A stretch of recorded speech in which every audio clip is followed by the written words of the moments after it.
Madam Speaker.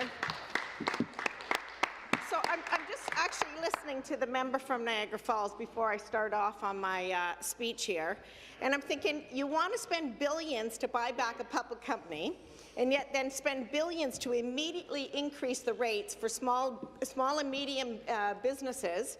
So if it's so important to you, why do you not bring it forward to debate in the House in an omnibus bill? I don't understand that. Like, you say it over and over again, and your back's up, and you're preaching away there that you want to do that. But the reality is, there's no facts to it behind it. Then do it. Put an omnibus bill forward so we can debate it in this House for the good people of Ontario. Sound bites with anyway, so moving forward, I just wanted, Madam Speaker, just to talk before I start again about just for people to register today to be a donor.ca. I just want to read this. One organ donor can save up to 8 lives and enhance as many as 75 more through the gift of tissue. So I just wanted to bring that up again before I actually started out.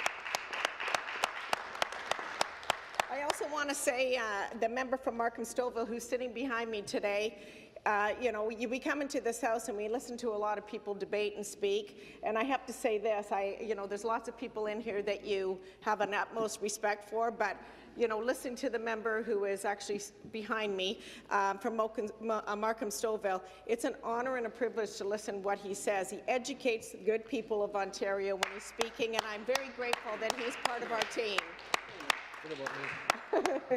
Madam Speaker, I'm delighted to rise today to speak on Bill 87, Fixing the Hydro Mess, which is a great title. I might say so myself. The hydro file is a complex one, to say the least, Madam Speaker.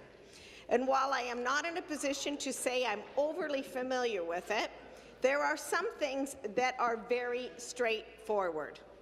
I am a big believer in using lay terms in government, and having survived raising 5 kids, my mantra is simplify, simplify, simplify. That's right. We are challenged every day by complexities. It keeps life interesting, Madam Speaker. But there is an important knack every one of us needs to develop throughout our lives. I'm talking about identifying the problem and coming up with a solution. Sounds simple, but the more complex the problem, the harder it becomes to hone in on the core, the root, the heart of the problem, Speaker. Madam Speaker, this legislation is an important piece of the work this government is doing to solve the problem of disposable incomes shrinking while cost continues to skyrocket. Hydro, groceries, gasoline under the federal carbon tax, going to the movies, hockey gear, transit, housing, internet, cable, and cell phones, all rising costs. We are committed to reducing the cost of doing business in Ontario and the cost of living and raising a family, Madam Speaker. That's right. We are cutting excessive and wasteful red tape and modernizing our education and health care delivery. This government is focused on making Ontario more competitive and productive. I'll say, just a few years ago, I was reading in Maclean's magazine, Madam Speaker, and they were talking about how businesses, medium, small, and large, were holding on to billions of dollars because they did not want to reinvest into Ontario because they were so unsure of all the things that were going on here, and so they were just hanging on, which was an absolute travesty. So we can reclaim our position as the economic driver of the national economy. We cancelled the provincial cap-and-trade carbon tax, thanks to the Minister of the Environment, and as a result, removed the cost burden to Ontario's businesses and job creators. Pardon me, we changed seats there. Speaker, sorry. I was going to say madam, I apologize.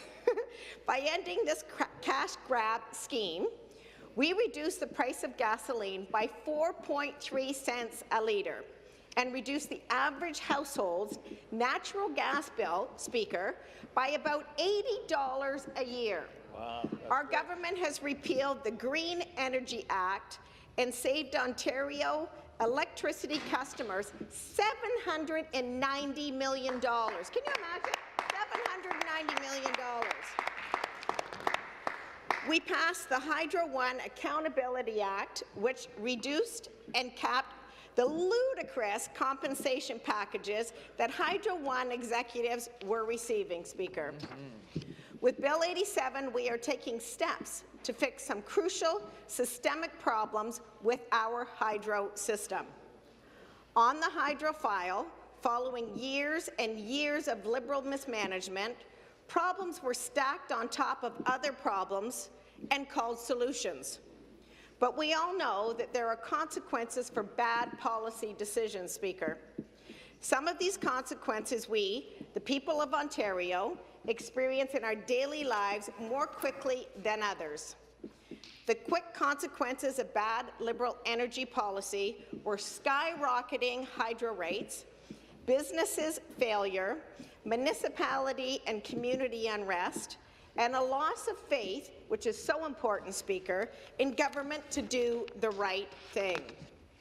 To manage our hydro system like it was one of the most valuable public assets the Ontario government was ever entrusted with. The long-term hidden consequences were intended for your children and grandchildren.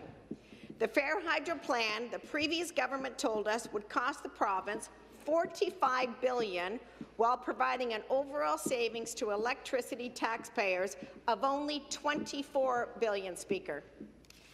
The overall results of this smoke and mirrors Fair Hydro Plan, according to the Financial Accountability Officer in their 2017 report, will be a net cost to Ontarians of $24 billion, Speaker. The Auditor General said that the plan could result in Ontarians paying up to $4 billion more than necessary in interest. Can you imagine that, Speaker? And yet the MPP are voting against. All members in this House are familiar with the details, and they don't bear repeating today. And I agree with the member from Markham-Stouffville, and they're voting. The NDP are voting against it. Suffice to say that over 15 years, the previous government made a mess of the hydro file, made hydro rates unaffordable, and then told the people of Ontario they were going to fix it with a scheme that would make rates even more expensive in the future. In all honesty, hydro rates were the single most talked about issue at the door during the 2018 election campaign, Speaker. I actually had seniors ask me why the government is suggesting they get up in the middle of the night to do their laundry and run their dishwashers. It was heart-wrenching when you were at the door.